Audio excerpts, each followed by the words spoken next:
Well, good afternoon, people.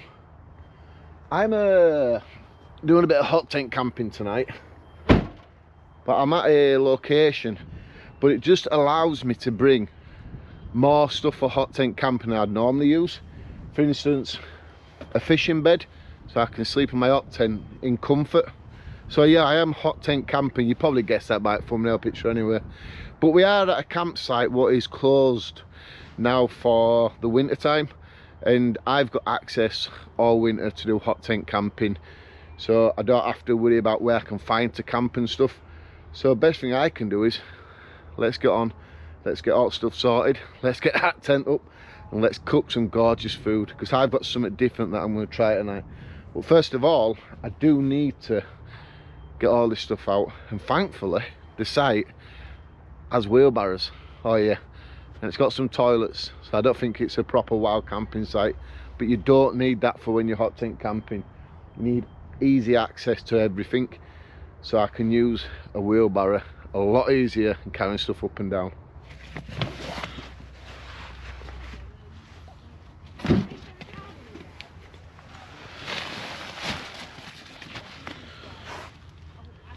Right, so there we go, everything we need. There's a little bit more wood in the car and the food, but for now let's get this down to the campsite and let's get set up.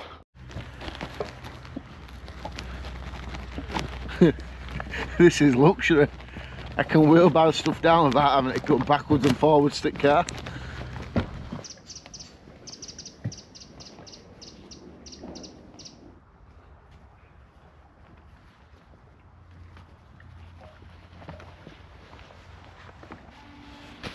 So first thing I'm going to get set up is my hot tent, and this is the Dandelion shell one.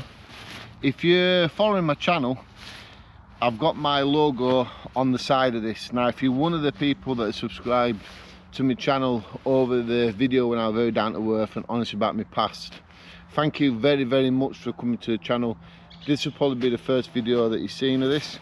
So I will get this tent set up and then I'll show you around it, and then we'll get the stove set up.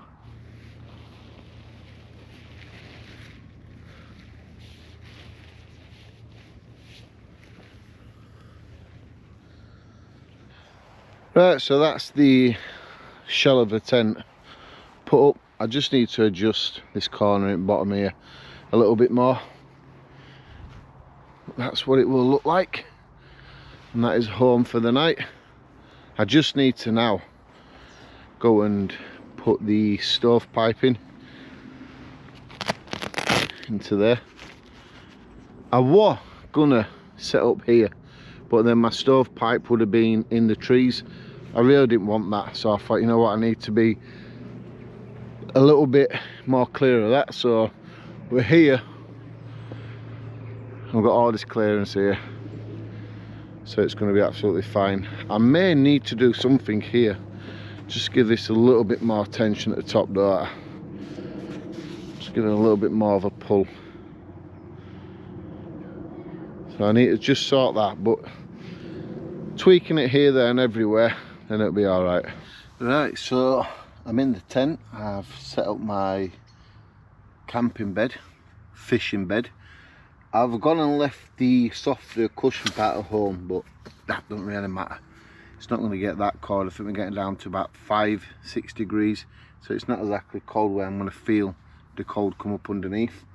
I do need to now get the stove set up, and one thing I've learned is with this camping bed, fishing bed let's say, see how big it is, it's only sort of giving me half the room to do stuff on this side with, and then obviously this side down here is, if I can do it right, is where my stove's going to be there.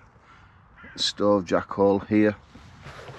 So it's like everything I'm going to be doing is in quite a small area without knocking all this flying. Let's get it a bit more settled there. There we go. Yes, I don't have a lot of room. The camp bed is a bit too big for this area. It'll be all right when I get my Russian bear tent out or any of the bigger hot tents, but this one, it's probably a bit too big for it. So this little bit of woodland has minks in it. It's got badgers, deers, foxes. It's got red kites, birds of prey, let's say, in the trees as well. So it's very, very full of wildlife, really, isn't it, for somewhere in the UK. What I've said is, in the months to come, or weeks to come, all the trail cameras that I've got, I'll come up and place them round, and then let's get a good idea what's around here. Because the campsite what I'm on is closed now to obviously early summer, so I've got all winter access to the campsite to use for my hot tents. So that is fantastic. If you're going to be hot tent camping, you don't hike them around. It's too much weight for that, because you will have to take some form of fuel like wood and stuff. So me, I just buy this pre-chopped wood from Lidl or Home Bargains. The landowner don't want trees cutting down. We can completely understand that. We've got to respect his land as well. So bring me on wood in like that. Plus long nights out there, and to get enough wood you do need to bring your own sauce. Oh, excuse me. But yeah, it's going to be interesting seeing what sort of wildlife we do see over the winter time. Right, so let's get the stove out. It's a brand new stove, so I've had to leave the tent door open, because any fumes in it, I want them to leave the tent. I knew that'd fall over like that. Yeah, I want it to leave the tent. I don't want no fumes to be built up inside. And we do have a pair of heat gloves as well.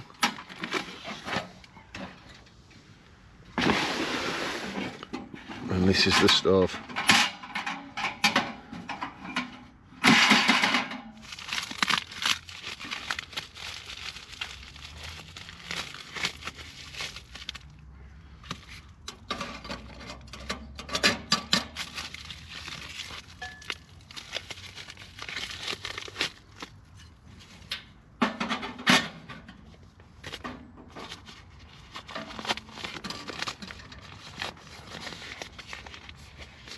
You do get another floor protection mat there, just in case you're not using it with the inner floor of the tent, but this has already got it here anyway, as you can see.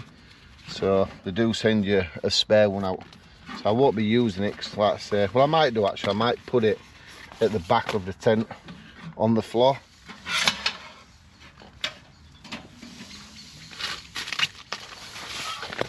Just to protect it like that, something like that. Do you think? I did look to see if you'd have to pin it up here, but there's no there to, you know, hold it in place. So I'm thinking it'll be all right like that.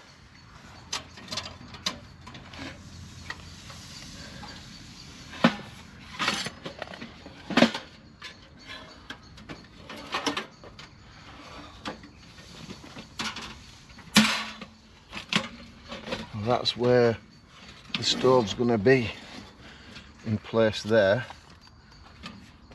I'm thinking it's going to have to come more over here, but that's going to be way too close to bed. Maybe that's something I didn't think about.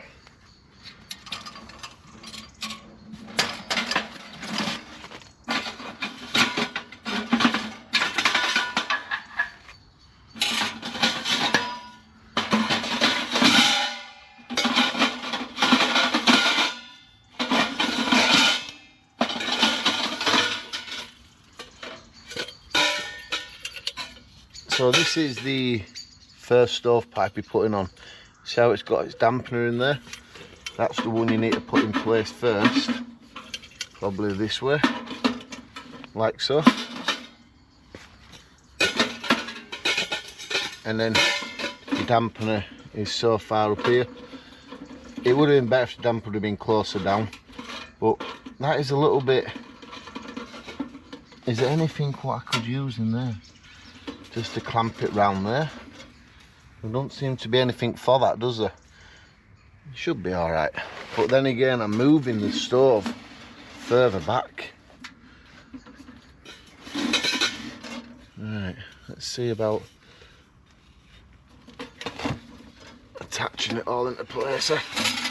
Right, now we can move it back now that pipe's in place. There we go, that's a lot better. Now what we need to do is go outside and start attaching the rest of the stovepipe.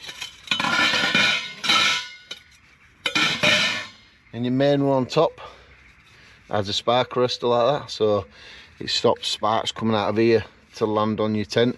They do still come out of here, don't think it'll stop it completely because it won't.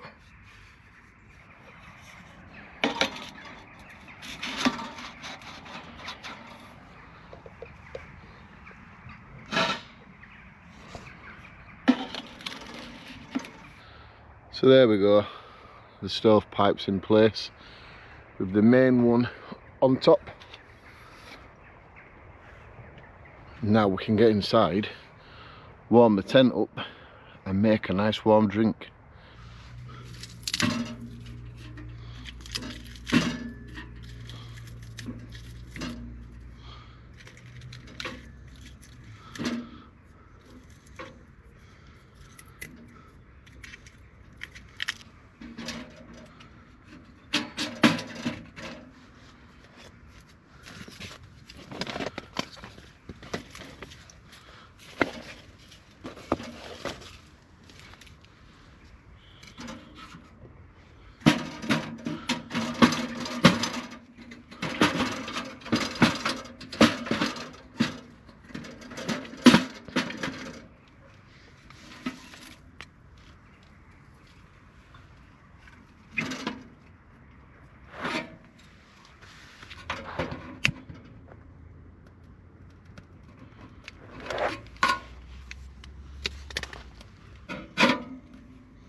So that's a good sign. You can see the airflow is working perfectly. If that slows down, it means your damper's closed or your airflow on the front of the door's closed. But as that's going like that, there's plenty of burning going on, so definitely decent airflow. And as you can see on the side of the stove, it's got another air dampener, so you can open that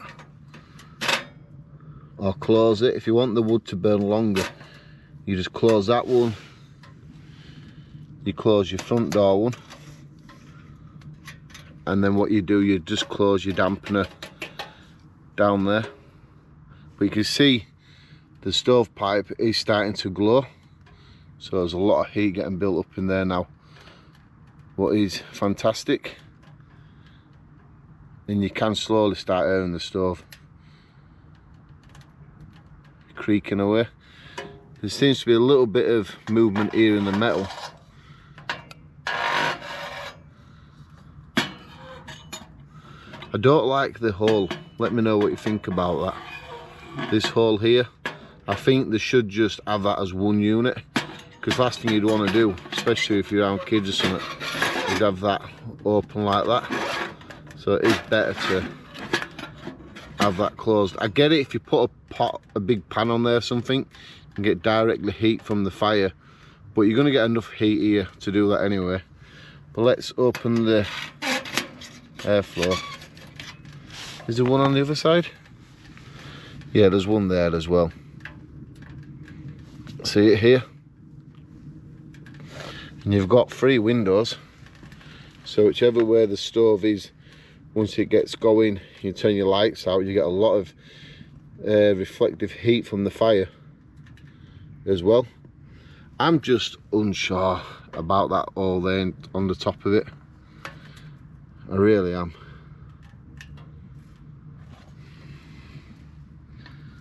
The glass,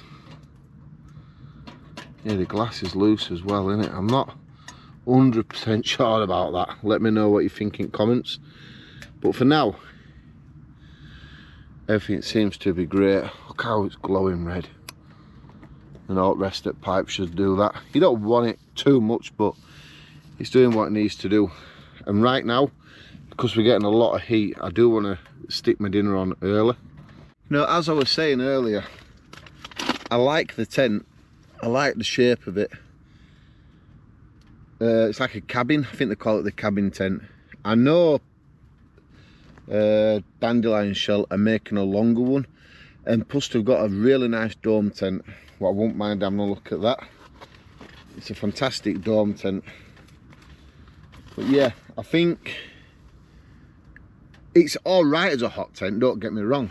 I just really think it would have been better, more room in it. But I think it's just one of these things, and it is what it is. We'll know after today if I use it like this again. Right, so what we've got here is my fire pot sets, my cast iron one.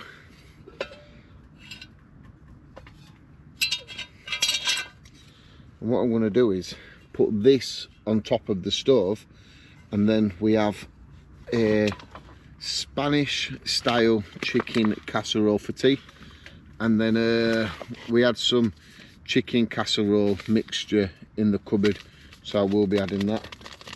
And then for pudding, no dramatic, no too. Can you see me? Alright, stick a light on actually. Let's make it a bit better.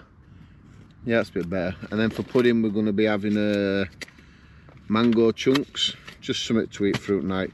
I think you can see the dinner a bit better there, can't you? Got quite a few bits in it. I'm going to read it all. We've got peppers, onions, red onion, some sort of Spanish sausage meat, and quite a lot of pieces of chicken. And it serves 4. Well, that's 4 people. Me, that's just good enough for me. Right, I'm just going to put a minute little bit of oil. Ooh, garlic oil as well, in the pot itself. I will get the bigger hot tents out, I think. I think for hot tent camping at winter, the bigger hot tents are probably a lot better. Right, so if I put that sideways like that, I'm just wondering if, because the pot is going to cover the hole, what I showed you, should I take the hole off and put the pan over that hole to get direct heat from it? Let's see how it goes. Just let's see how it goes. It's been that long, you know, since I've hot tent camped. I've sort of forgot about quite a few bits that you need to do and how it works. But we'll quickly learn about it, won't we? How things are going. Right, so I'm going to add the chicken first. If I can get a serious grip of it.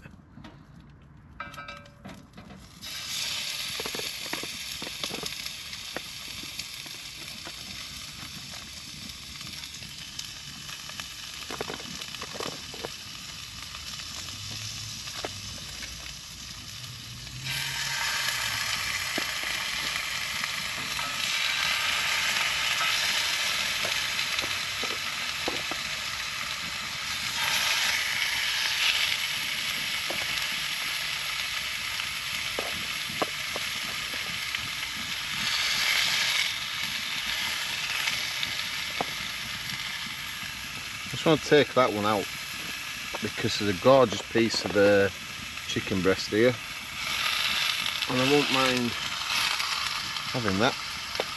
I can't get a lot of them in, so like I did a minute ago is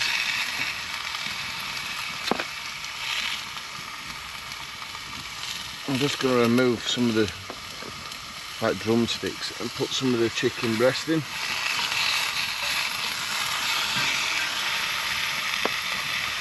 And just pour a little bit more oil over that.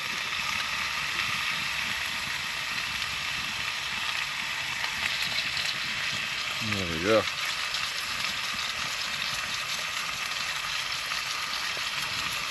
So that is cooking brilliantly. So we'll put the pot on.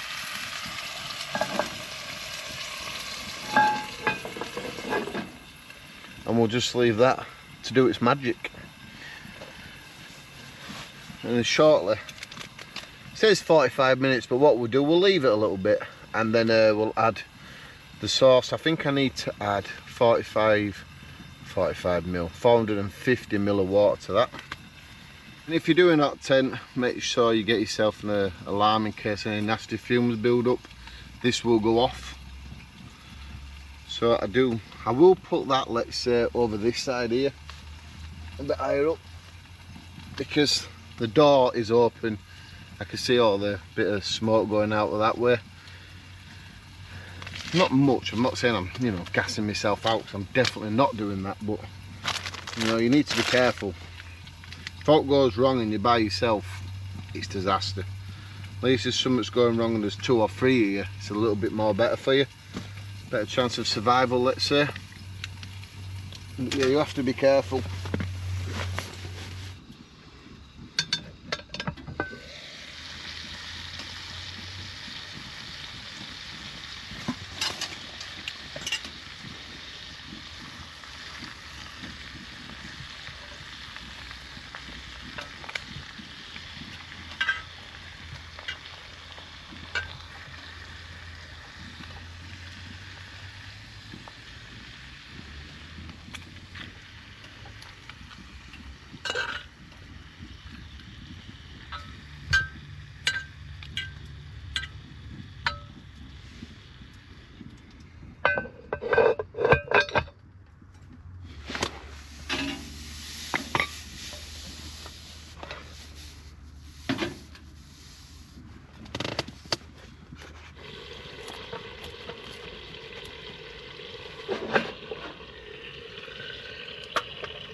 So I need to add some of this sauce. Now I'm sure this is a 750 ml bottle like it says there, so if I measure this right it should go pretty good, but I'm unsure about adding cold water straight to the casserole dish. Right, yeah, pour it over the chicken. There we go.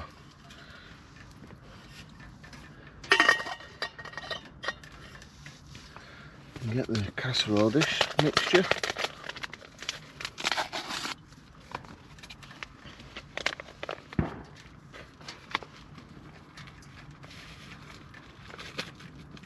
I'm not 100% sure how well I'm going to be able to mix this, am I?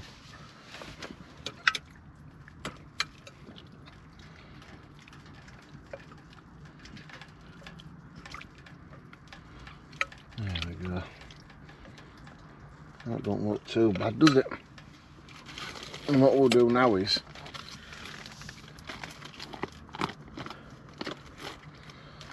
everything apart from the chicken, what I didn't put in, we can add to it now, can't we?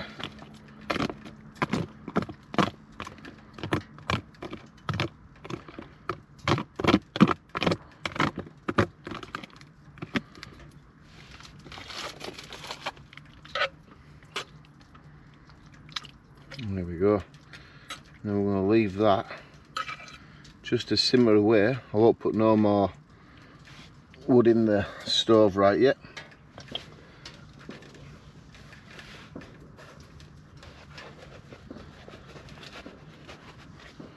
And we'll leave that to cook away nice and slowly for a bit.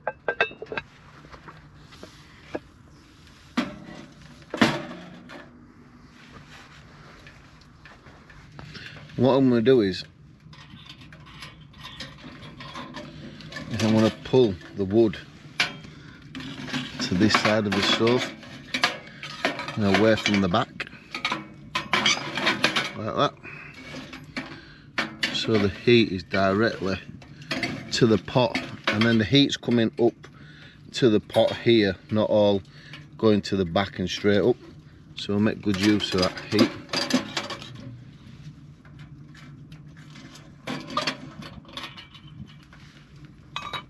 We'll slow it down a little bit. Like so.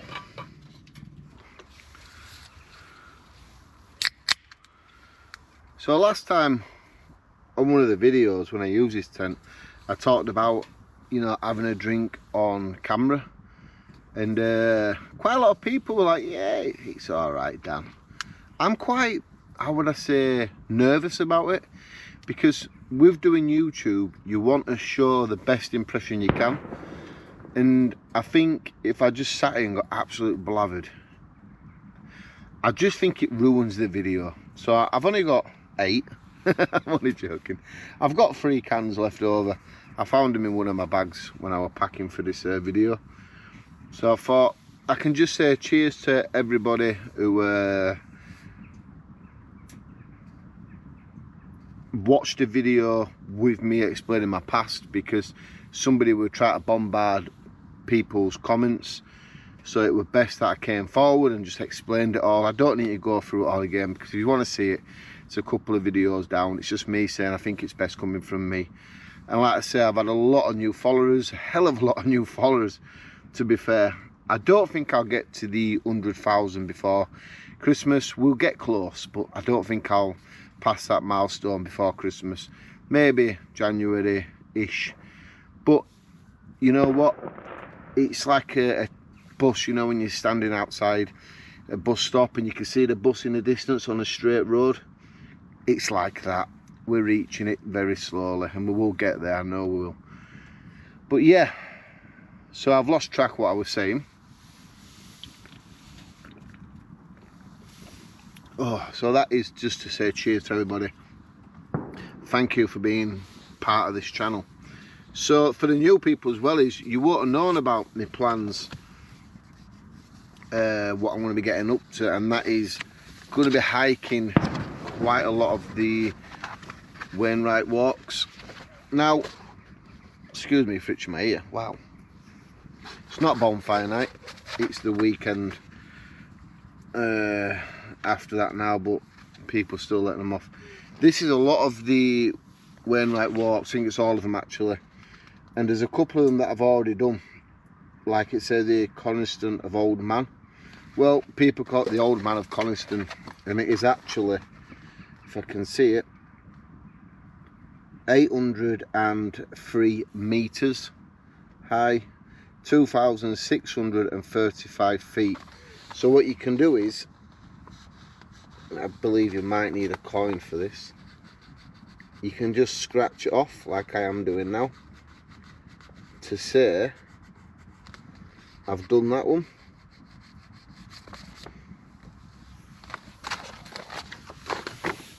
So I don't think you can see it, it's at the bottom.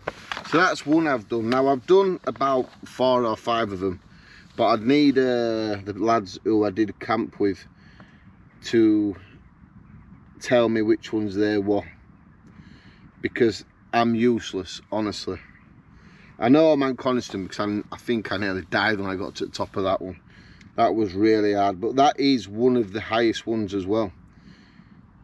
803 meters. You've got some here 400, 500 meters, 300 meters. Yeah, I do believe that one were actually one of the highest ones,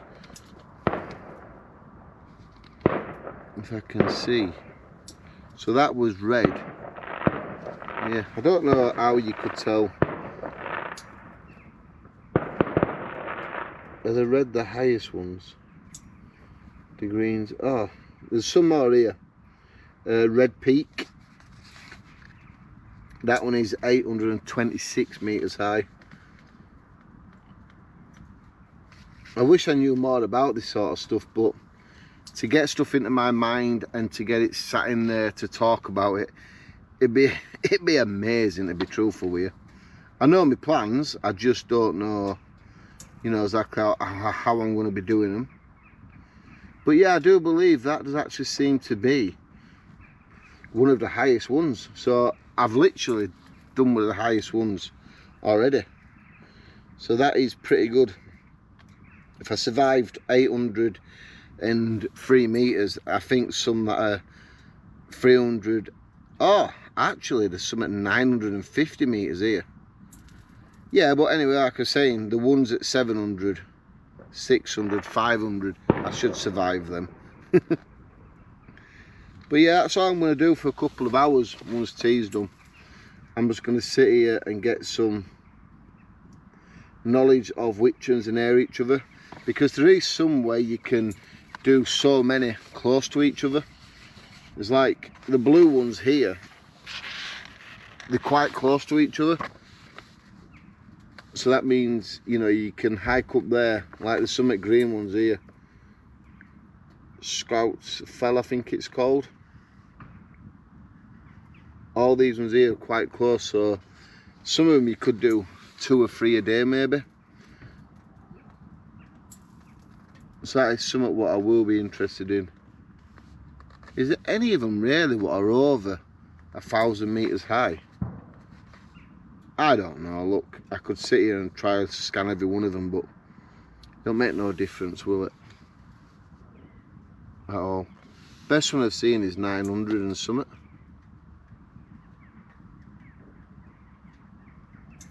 Yeah. Yeah, I can't even find that one now. But that's what I'm going to be doing later this evening. So having a look at them. Like, I've got my winter tent for it. We just need to get going. I know we're going to be doing some in November. I've got winter sleeping bag, winter air mats. I've got myself some winter hiking gloves last week and a new bag, so that's going to be all good. The bag's not going to make a massive difference, is it? But any bag will work long as it's strong enough. But with them sort of hikes, summertime, we can do it really lightweight, can't we? Right, I think I need to give my dinner a bit of a stir, I think.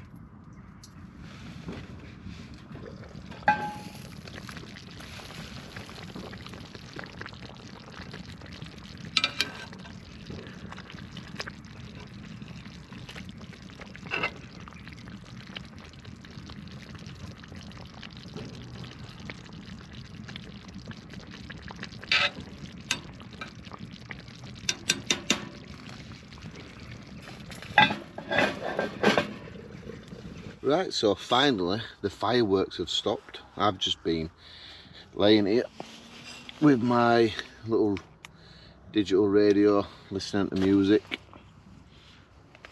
just minding my own business really. Every time I've tried to record it was just like so. And my dinner has gone coldish actually. It's got a bit of heat to it. Check that out.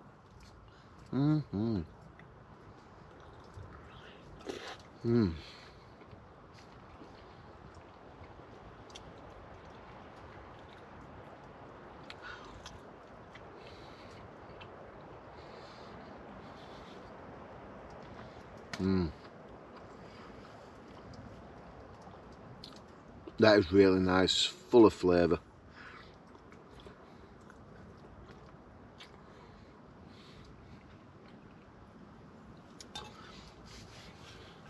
Say one thing about this hot tent,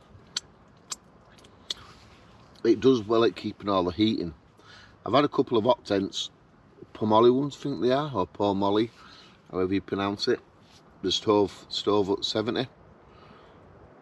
That had an issue for me keeping the heat in it. And then I had the Lone Wolf hammock hot tent. No luck keeping heat in that.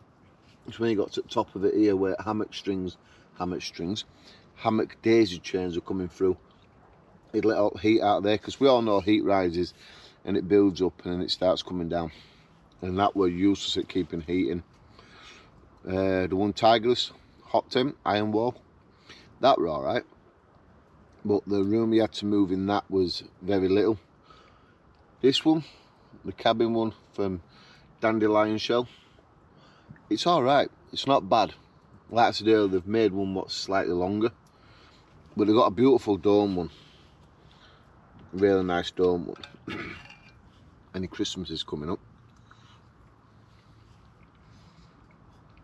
So I could put that on my Christmas list.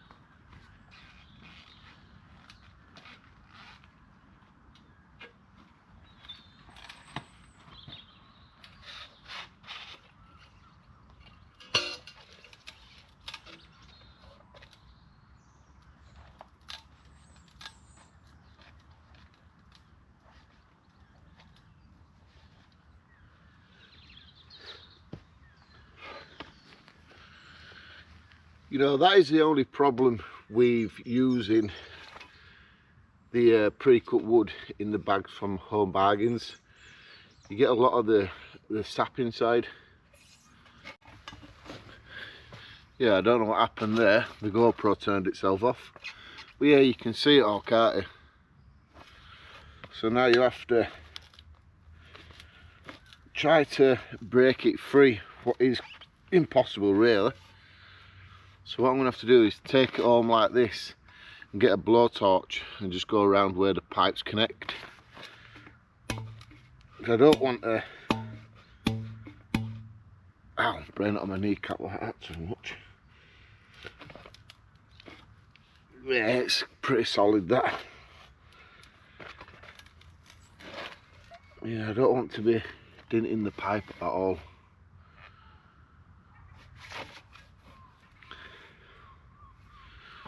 Yeah, so what you'll have to do is get the blowtorch and just go around the ends and then do it that way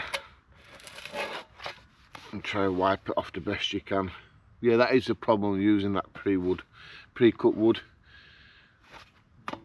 It's not a serious problem, but I can solve it.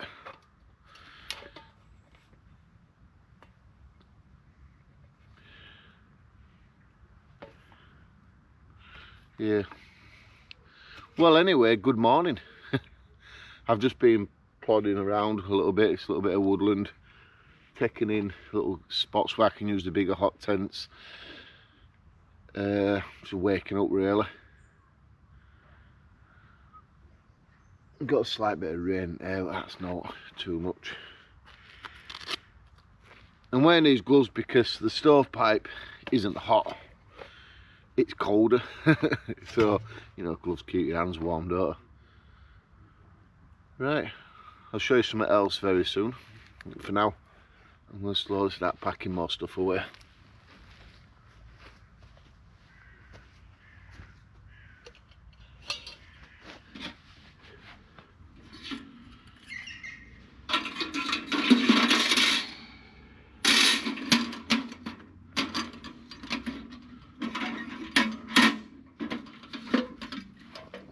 I am going to be honest, I'm going to make another video about this stove because I do have a few issues with it. I don't think it's the best stove for such an enclosed hot tent like this design, or any of them what's completely enclosed. Maybe a hammock hot tent where stuff can get out, you know, like the fumes. But I will make a video about it soon.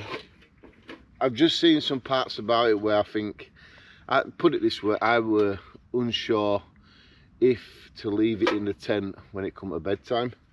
So I will make a video about that and explain my feelings and what I'm thinking about it.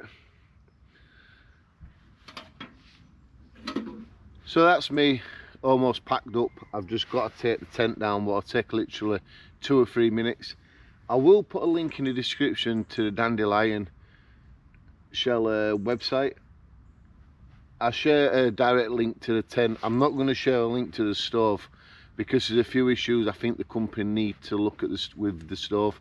So I wouldn't want to share it and then you spend your hard-earned money and you find out you're having these issues.